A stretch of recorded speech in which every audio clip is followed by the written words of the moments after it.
हमने क्या काम किया, इस PSD फाइल को फोटोशॉप के अंदर ओपन किया, ठीक है। ये आपके पास यहाँ ओपन हो जाएगी, इस तरह से आपके सामने आ जाएगी, ठीक है। फिर हम कहते हैं कि मूव टूल है, ये जूम टूल है, ठीक है। जूम से हम लोग इसको जूम कर सकते हैं जितना हमें जूम करना होगा। मूव टूल से हम किसी शेप को मूव कर सकते हैं,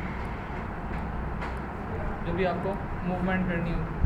फिलहाल हम लोग कर रहे हैं पीसेस, सेगमेंट्स, स्लाइसिंग, जो हमें कटिंग कर देगी। हाँ, इंटरनेट ही नहीं चल रहा हमारा, बताओ थोड़ी सी देर बाद। एक काम करो, आप लैपटॉप लेकर यहाँ पर बैठ जाओ। हाँ, समझाता जा रहा हूँ करके। और हमने इसका सेगमेंट कर लिया, बाहर निकालेंगे तो ये आपको सिस्टम मिल जाएगा। यहाँ पर नोटिस करो, इसका एक सेगमेंट बना लिया मैंने, पीस कर लिया इसका, और फिर मैंने एक इसका पीस ऊपर वाले का कर लिया, और एक पीस मैंने इसका निकाल लिया, रेक्टेंगुलर बेस्ड, ठीक है। और एक पीस मैंने इसका निकाल लिया, लाइक दिस। तो ये कुछ सेगमेंट्स में करता जा रहा हूँ, कुछ पीसेस में करता जा रहा हूँ, जो कि आपके पास यहाँ आते हैं। अब सेकंड स्टेप क्या होगा हमारा, ये पीस करने के बाद हम इसका नेम दे देंगे, एक नेम असाइन कर देंगे, इसका नाम क्या क्या है ना। वो आप भले बाद में करो, पहले करो, आपकी मर्ज़ी है। मैं बाद में करूँगा ताकि आपको डायरेक्ट पॉइंट समझा सकूँ, ठीक है। मैं गया फाइल को और कहा एक्सपोर्ट, ठीक है, और हम इसको कहते हैं सेव फॉर वेब। तो हमने कहा ये भी पिक्चर है, शिफ्ट के साथ सिलेक्ट किया 2, फिर इसको सिलेक्ट किया 3, इसको सिलेक्ट किया 4, और इन सबको हमने फॉर्मेट में कन्वर्ट कर दिया JPG, ठीक है। ठीक है, JPG फॉर्मेट में कन्वर्ट हो जाए। वो JPG फॉर्मेट जो कि आप सबको बिल्कुल प्रॉपरली पता होगा कि ये फॉर्मेट जो है वो हर मोबाइल पर, हर डिवाइसेस पर आपको इजीली सपोर्ट करता है, इजीली मिल जाता है, ठीक है। हम अपने फोल्डर पर जाते हैं, इसको आज की डेट की असाइनिंग करते हैं, ठीक है, और हम कहते हैं कि ये कन्वर्ट हो जाए। अब ये आपके पास एक फोल्डर में इमेजेस आ गई जो मैंने अभी भी आपके नाम से अभी आपके सामने स्लाइस की हैं। अब आप यहाँ पर रीनेम करना चाहते हो तो मैंने रीनेम किया, रीनेम का शॉर्टकट है F2। मैंने यहाँ पर लिख दिया इसका नाम लोगो, इसको सिलेक्ट किया, इसका नाम रख दिया स्लाइडर, इसका नाम रखा इसका नाम रख दिया पिक्चर 1, इसका नाम रख दिया पिक्चर 2, ठीक है। जो नाम आपको देना हमने रीनेम करके यहाँ पर लिख दिया। अब हम चलेंगे अपने कोड की तरफ, ठीक है, और मैं इस फोल्डर से, इमेजेस के फोल्डर से बाहर आता हूँ, राइट क्लिक करता हूँ, न्यू, और एक हम HTML फाइल क्रिएट कर लेते हैं। कैसे HTML फाइल क्रिएट करेंगे, इन सबको मैंने सिलेक्ट किया और नाम लिख दिया index.html। .html it's most compulsory, लाजमी, हमने लिख दिया index.html। राइट क्लिक किया, ओपन विद नोटपैड, इसको मैंने ओपन कर लिया, कोड स्टार्ट कर दिया, ये HTML स्टार्ट किया, HTML बंद कर दिया। अब सारी पुरानी बातें जो हम लोग करने जा रहे हैं, हेड पार्ट लिया, हेड पार्ट बंद कर दिया, फिर बॉडी पार्ट स्टार्ट किया, फिर बॉडी पार्ट बंद कर दिया, और अब आपने CSS लिखना स्टार्ट करी अपनी। मैंने कहा मुझे स्टाइल के अंदर अपनी CSS लिखनी है। हमने पहला जो बॉक्स बनाया वो बनाएंगे इस पूरे मेन एरिया का, पूरे मेन एरिया का, और इसको मेजरमेंट करने के लिए हम यूज़ करते हैं रूलर टूल। ये नज़र आ रहा है आपको, राइट क्लिक करोगे देखो सारी प्रॉपर्टीज़ हैं यहाँ पर, तो मैं किस पे चूज़ कर लिया, रूलर टूल को, और रूलर टूल को हमने यहाँ से मेजर किया 800 है इसकी, तो यहाँ पर आपको वर्थ लिखी हुई नज़र आ गई 800। हर चीज़ स्टेप बाय स्टेप समझा रहा हूँ, कंसंट्रेशन रखोगे तो जल्दी क्लियर हो जाएगा आपको। और ये मेजरमेंट 800 पिक्सल्स की आपकी मेजरमेंट हो गई। तो आपने जो भी एक मेन के नाम से मैंने एक क्लास बना ली, क्या बना ली, इसमें बताया वर्थ 800 पिक्सल्स अभी मेजर की। और जब भी आप कोई मेन बॉक्स बनाओगे, मेन एरिया बनाओगे, उसमें कभी भी हाइट यूज़ नहीं करोगे, तो मैंने क्या लिख दिया हाइट की जगह ऑटोमेटिक, ठीक है। और उसके बाद जब हमें कोई चीज़ सेंटर में चाहिए होती है तो वहाँ लिखते हैं मार्जिन ऑटो, लेफ्ट में करने के लिए फ्लॉट लेफ्ट, राइट में करने के लिए फ्लॉट राइट, लेकिन सेंटर में करने के लिए गुड। सारे पॉइंट्स क्लियर है ना, तो मैंने यूज़ करी। अब मेन डिफ मैंने कॉल भी करवा ली, ये मैंने डिफ लिखी, क्लास लिखा, और यहाँ है एक रो क्रिएट कर लेते हैं। दिस वन, ये रो है आपके पास, और मैं इसकी हाइट मेजर करता हूँ। इसकी हाइट क्या है भाई? हाइट मैंने देखा 121 पिक्सल्स है। तो मैंने एक और नई क्लास बना ली, इसका नाम रखा रो 1, लिखा विड्थ 800 पिक्सल्स, हाइट कितनी थी? 121 पिक्सल्स, ठीक है। और यहाँ पर मैं ना फ्लॉट दे रहा हूँ, ना मार्जिन ऑटो दे रहा हूँ, ना राइट ना लेफ्ट दे रहा हूँ। क्यों? क्योंकि एक फिक्स बॉक्स में जब आप दूसरा फिक्स बॉक्स डालते हो तो उसकी जगह तो नहीं होती ना। अगर हम 800 वाले बॉक्स में 500 वाला बॉक्स डालेंगे तो बताएंगे कि वो लेफ्ट पर जाए, राइट पर जाए, सेंटर में जाए। लेकिन अगर फिक्स बॉक्स में फिक्स बॉक्स डालूंगा तो जाएगा बड़ी मुश्किल से। तो इसलिए ना हम इसकी प्लेसमेंट नहीं बताते। Get my point? अब आपने रो ले ली, सारी वही वाली बातें बता रहा हूँ जो आप लोग पढ़ कर आ चुके हो, ठीक है। नो वन न्यू, और मैंने एक रो बना ली, दैट इज योर पार्ट, ठीक है। अब हम कहते हैं कि मुझे पिक्चर कॉल करनी है, तो हमने यूज़ कर लिया IMG SRC के इमेजेस के फोल्डर में जाकर, क्योंकि इमेजेस का फोल्डर मौजूद है ना। एक लोगो के नाम से पिक्चर है जिसकी एक्सटेंशन है .jpg, लिखा logo.jpg, वो आपके पास आ जाए। अभी आ भी जाएगी आगे, लेकिन कहाँ पर आई? मुझे बीच में चाहिए, तो मैं लिख देता हूँ रो 1 के अंदर टेक्स्ट अलाइन। अब टेक्स्ट अलाइन सेंटर का मतलब है डेटा अलाइन सेंटर। सिर्फ टेक्स्ट की बात नहीं होगी, डेटा। इसमें पिक्चर आ रही है, इसमें UL आ रहा है, OL आता है, हेडिंग आ रही है, पैराग्राफ आ रहा है, एंकर टैग्स आ रहे हैं, उन सब को क्या कर देगा? सेंटर। तो हम टेक्स्ट अलाइन सेंटर के बजाय इसको क्या कहते हैं? Data align centre. समझने के लिए बता रहा हूँ, क्लियर? आपको हर चीज़ का स्टेप बाय स्टेप आउटपुट दिखाता जा रहा हूँ ताकि कॉम्प्लिकेशन नहीं हो आपको किसी भी चीज़ की। ये सेंटर में प्लेस हो गया हमारे पास, बिल्कुल इजीली आ गया। अब मुझे चाहिए दूसरी रो, दूसरी पिक्चर। वन मोर टाइम, मैंने अब आपका रो 2। देखो बात जहाँ समझ में नहीं है मुझे रोक देना, ऐसा ना हो कि एंड टाइम पर क्वेश्चन राइज करो, ठीक है। वापस मैंने वही वाला काम किया, लिखा विड्थ 800 पिक्सल, हाइट। अब आप मेजरमेंट कर लो, और मैंने पिक्चर स्लाइस की हुई है इसलिए मुझे यहाँ पर उस पिक्चर की हाइट मिल जाएगी। माउस ला के रखा, इसने बता दिया विड्थ 800 है और हाइट कितनी है? 333, ओके। तो हमने हाइट को दिया 333 पिक्सल्स, और रो 2 को हमने कॉल कर लिया। रो 1 के बाद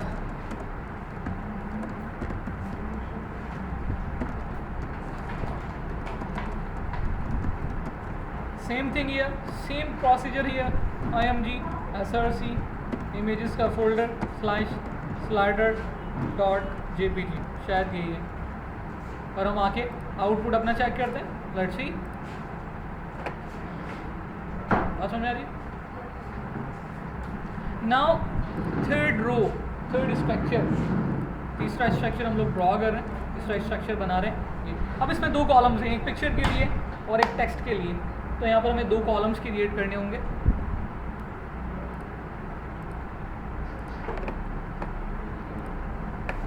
और मैं CSS में अब आप टाइम सेव कर लेता हूँ मैं कॉपी पेस्ट, क्योंकि मैंने आपको 2 दफ़ा लिखना समझा दिया, इसी दफ़ा कॉपी पेस्ट कर दिया। इसका नाम क्या रख दिया? रो 3। इसकी विड्थ और इसकी हाइट मेजर करूँगा एज पर रिक्वायरमेंट। आपने कहा हाइट है 180 पिक्सल्स तक, तो हाइट आपने वही रखी जो चाहिए। अंडरस्टैंड है मेरी बात? ये आपके पास आ गई रो 3 की पॉइंटिंग, है ना। मैंने कॉल भी करवा ली आफ्टर दी रो 2 के बाद डेफ क्लास रो 3। अब मेरे पास 2 कॉलम्स चाहिए। देखो रो बनी हुई दिखा देता हूँ पहले। नज़र तो वैसे नहीं आएगी आपको। कैसे चेक करेंगे कि आ गई है? राइट क्लिक, इंस्पेक्ट एलिमेंट, इसको दिमाग में बिठा लेना। इंस्पेक्ट एलिमेंट ये आपकी बहुत हेल्प करेगा। देखो मेन ये पेरेंट नज़र आ रहा है, इसके 3 बच्चे, 1 2 3, तीनों नज़र आ रहे हैं। बात समझ में आ रही है? पेरेंट एंड चाइल्ड कॉन्सेप्ट, ये मैं मजाक में बात नहीं करना, बिल्कुल सीरियस पॉइंट है। Parent and child. अब मैं इसके चाइल्ड की बात कर रहा हूँ, अभी तक मैंने किसी के चाइल्ड की बात नहीं की कि खोल रहा हूँ कोई चाइल्ड नहीं है, लेकिन मैं अब इसके 2 चाइल्ड्स की बात कर रहा हूँ। Get my point? आपने कहा मुझे कॉलम 1 चाहिए और कॉलम 2 चाहिए। कॉलम 1 मेजरमेंट कभी भी स्किप नहीं करना, जो भी होगी आपको प्रॉपर बताना पड़ेगी। मैंने कहा 180 पिक्सल्स 180 पिक्सल्स, और ये चली जाए फ्लॉट लेफ्ट पर। फ़ौरन से जैसे ही विड्थ में चेंजेस आई मैंने फ्लॉट लेफ्ट लगा दिया। ओके, अब हम कहते हैं मैं पहले सिर्फ ये कॉल करके आपको समझाता हूँ और फिर मिस्टेक थोड़ी देर बाद बताता हूँ। क्या मिस्टेक तो नहीं है? एक नया पॉइंट है। कॉलम कॉल करवाया and now call the IMG SRC images का फोल्डर स्लैश, और जो भी पिक्चर हो मुझे याद नहीं है उसका नाम, तो मैं सेलेक्ट करके ले आता हूँ पेस्ट। Let's see here. अब आ जाते हैं आउटपुट की तरफ।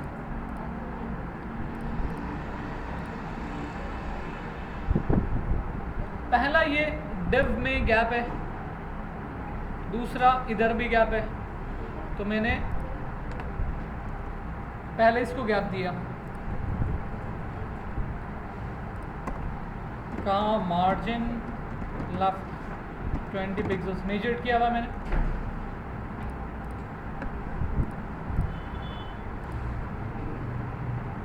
ठीक है, अब मैंने दूसरा कॉलम क्रिएट किया, ऊपर वाले गैप को थोड़ी देर के लिए पॉज कर दिया मैंने, दूसरा कॉलम दिया and use the measurement here with proper structure 525 555 sorry 552 and height exact same and use float right और मार्जिन भी राइट, और कहाँ ये 10 पिक्सल मार्जिन होनी चाहिए। तो आपने रो 2 के कॉलम 2 के बाद कॉलम 1 के बाद कॉलम 2 यूज़ कर लिया। अब इसमें 2 चीज़ें, एक आपके पास हेडिंग, एक पैराग्राफ। हेडिंग को हेडिंग में कॉल करते हैं 26 पिक्सल्स, और पैराग्राफ को पैराग्राफ में कॉल करते हैं।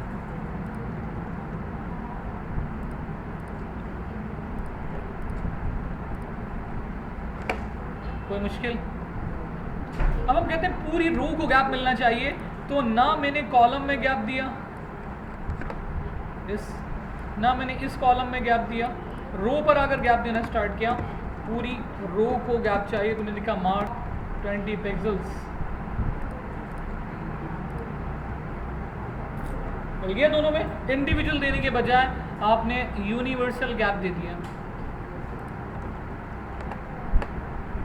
क्लियर? अगर बात समझ में आ रही है तो आगे चलता जाऊँ। कोई पॉइंट, कोई क्वेश्चन यहाँ तक नहीं है? गुड है। अब आ जाते हैं हम लोग रो 4 बनाने पर। मैं फिर कॉपी पेस्ट कर लेता हूँ टाइम सेव करने के लिए।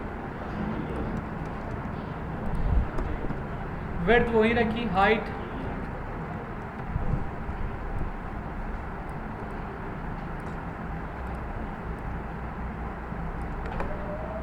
$541 पिक्सल्स, 550 पिक्सल्स से कर, और हम कहते हैं रो 3 जहां ख़त्म हो। देखो मैंने बिल्कुल प्रॉपर लिखा हुआ है, रो 3 के बाद किसी चीज़ को मिक्स नहीं करना, मुझे डंप नहीं मिलना चाहिए।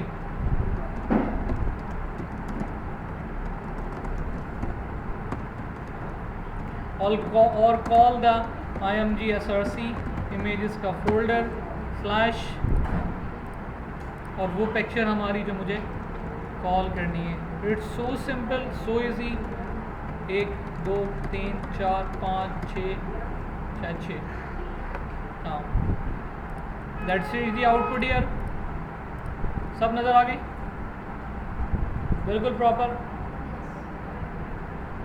अब ये सारी इमेजेस जो मौजूद हैं वो रो 4 के अंदर मौजूद हैं, ठीक है। तो हम कहते हैं रो 4 में जो IMG वाला टैग है, रो 4 में जो कौन सा टैग लगा हुआ है, IMG वाला टैग है, स्पेस देकर उसको मार्जिन लेफ्ट दे दो और फ्लॉट लेफ्ट भी दे दो, क्योंकि अंदर की बात हो रही है, इसलिए अप्लाई होना शुरू किया। हो रहा है क्या, मिलता यार।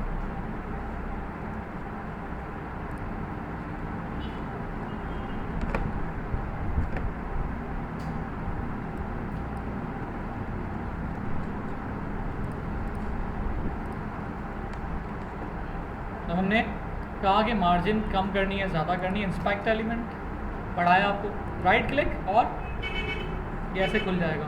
CSS नज़र आ रही है, HTML नज़र आ रही है, ये CSS, ये रही। अगर मैं रो 4 की CSS जानना चाह रहा हूँ, क्लिक किया, रो 4 की CSS नज़र आ गई। रो 3 की जानना चाह रहा हूँ, रो 3 की नज़र आ गई। रो 2 की, रो 1 की, मेन की। तो मैं किस पर चला गया, IMG पर, और यहाँ जाके मैंने ऐसे एरो के थ्रू चेक किया कि भाई कितनी लग जाएगी। वैसे तो आपको मेजरमेंट करके काम करना है, ठीक है। हम कहते हैं 30 pixels it's enough, it's good point. तो आपने 30 पिक्सल्स लगा, ये बिल्कुल proper with according to PSD आपका काम हो रहा है, नज़र आ रहा है। ये रहा आपका डिज़ाइन भैया।